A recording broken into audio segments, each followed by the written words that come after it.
નમસ્તે દોસ્તો, ચાલો આજે એક મસ્ત મજાની વાર્તા સાંભળીએ.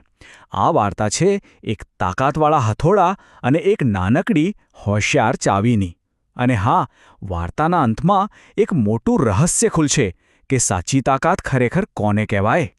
તો વાર્તા શરૂ કરીએ એ પહેલાં એક સવાલ જરા વિચારીને કહેજો હો. એક બાજુ છે મોટો ભારેખમ હથોડો અને બીજી બાજુ છે એકદમ નાનકડી ચાવી. શું લાગે છે, કોનામાં હશે વધારે તાકાત? મોટાભાગનાને તો એમ જ લાગશે કે હથોડો જીતશે. પણ ચાલો વાર્તામાં જોઈ લઈએ. તો આપણી વાર્તા અહીંથી શરૂ થાય છે અને વાર્તાની શરૂઆતમાં છે એક મોટો પડકાર, એક મજબૂત મોટું તાળું. અરે વાહ! જુઓ તો કેવડું મોટું અને ભારે લોખંડનું તાળું છે. લાગે છે કે વર્ષોથી બંધ પડ્યું છે. એની ઉપર તો કાટ પણ જામી ગયો છે. એટલું મજબૂતાઈથી બંધ છે ને કે એને ખોલવાનો વિચાર માત્રથી જ હાર માની લેવાય. એવું જ લાગે કે આને તો કોઈ ખોલી જ ન શકે. હવે આટલા મોટા તાળાને ખોલશે કોણ? કોઈ તો હિંમતવાળું જોઈશે ને.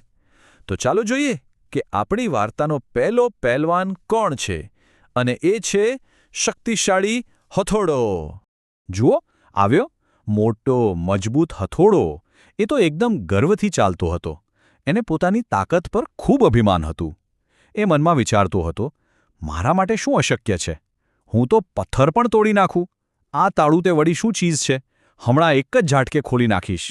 અને પછી હથોડાએ પોતાની બધી જ તાકાત ભેગી કરી, એક ઊંડો શ્વાસ ભર્યો અને માર્યો તાળા પર પહેલો જોરદાર ઘા. ધડામ! પણ શું થયું? તાળું તો જરાય ના હલ્યું. હવે તો હથોડાનો ગુસ્સો સાતમા આસમાને પહોંચી ગયો.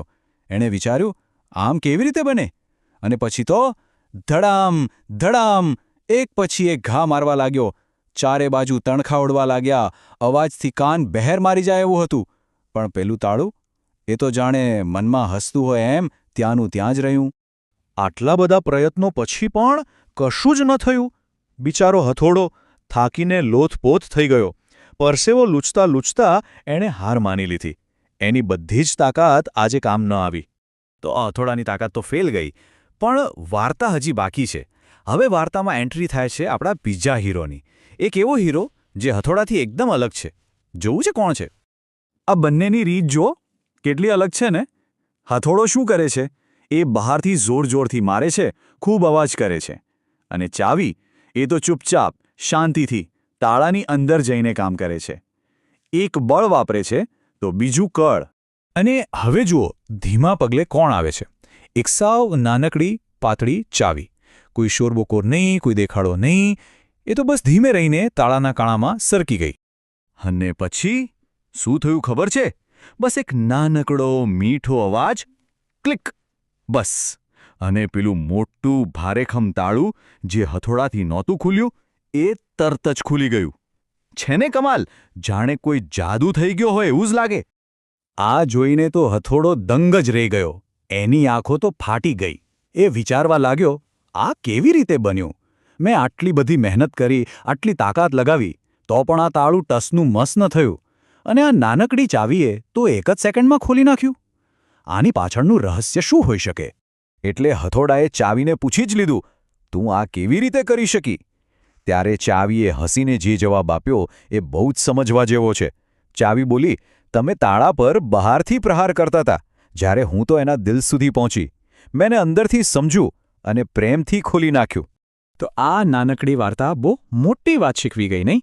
ચાલો જરા વિચારીએ કે આ હથોડા અને ચાવીની વાત આપણને જીવનમાં શું શીખવી શકે છે.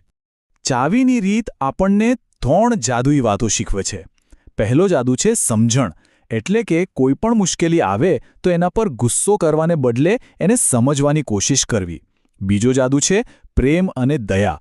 ગુસ્સાથી નહીં પણ પ્રેમથી વાત કરવાથી મોટા મોટા કામ પણ થઈ જાય છે. અને ત્રીજો જાદુ છે ધીરજ. ક્યારેક કોઈ કામ તરત ન થાય તો હાર નહીં માનવાની, શાંતિથી પ્રયત્ન કરતા રહેવાનો.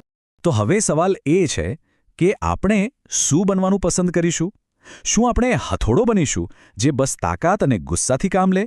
કે પછી ચાવી બનીશું જે સમજણ, પ્રેમ અને ધીરજથી દરેક મુશ્કેલ તાળાને ખોલી શકે? એક વાત હંમેશા યાદ રાખવા જેવી છે, સાચી તાકાત શરીરમાં નહીં પણ સમજણમાં હોય છે. આવજો.